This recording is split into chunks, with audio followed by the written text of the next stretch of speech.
Si ano ba, si Risa, hindi na ako pinapansin. Bakit? Hindi ko alam. Siguro yung nasita ko siya. Nakaraan. Oo nga, ma'am. Sabi, hindi, pag nagapunta siya dito, wala, yung iba nagabati man. Sabi ko, bakit itong batang ito, hindi man walang Diyo. Tapos yung papasok lang siya dito, basta-basta, yung kahapon, ako lang dito eh. Di ba makita ko kumain ako. Pero medyo nakasara yung pintuan dyan. Tapos, wala man lang bati. Diyan na siya, dalawa lang kami dito. Grabe. Wala man lang. Sabi ko, kasi mukha niya parang galit. Uy, sabi ko. Galit siguro dahil nasita ko nakaraan.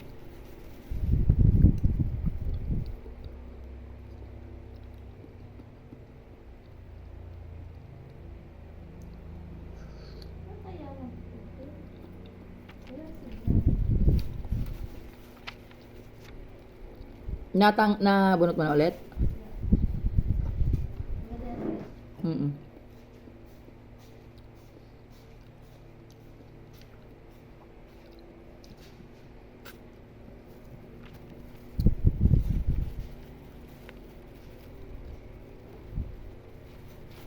Hanggang kailan yung training ni ma'am?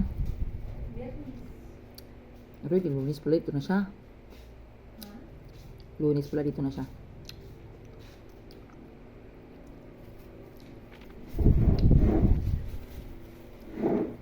Sermon. Ay, wala na klase sa Lunes. Bakit? Bakit? Long weekend ba? Tatamaan niya Lunes? Hanggang 6? Oo. Ay, Lunes kaya dahil may pasok dahil. may pasok pa tayo Lunes?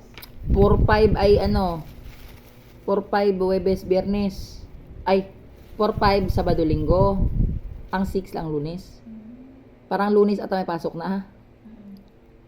Pero next week walang pasok na? Oo, long weekend. Goodbye Philippines.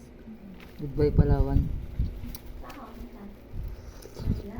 Wow. Ilocos. Magpa-Ilocos ka? Kailan? Sa 29 yung flight ko. Kailan balik mo? Siyempre sa 5. Wala. Mag-ano siya tour? Hindi, mag-attend ako sa simbahan sa missionary namin na camping doon.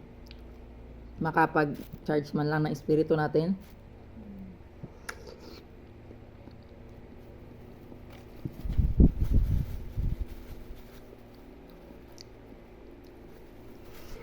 Tamis? Mm-mm.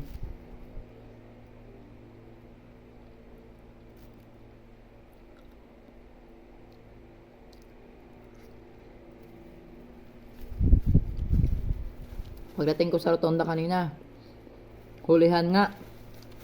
Pero mga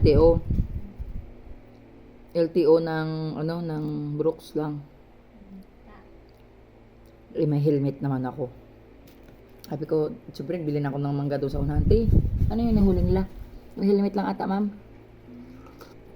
Sabi pa doon sa may unahan na Larry, wag na magtuloy ko, nagdalawang isip, sabi. Mukha namang marami. Kasi kung mga matataas yon, lahat ng motor maghinto yun. Yung mga takot mga walang rehistro, walang mga marami man halos nagalusot. Uy, parang helmet nga lang Pag sabay binuksan ko yung ganun lang. Sana all.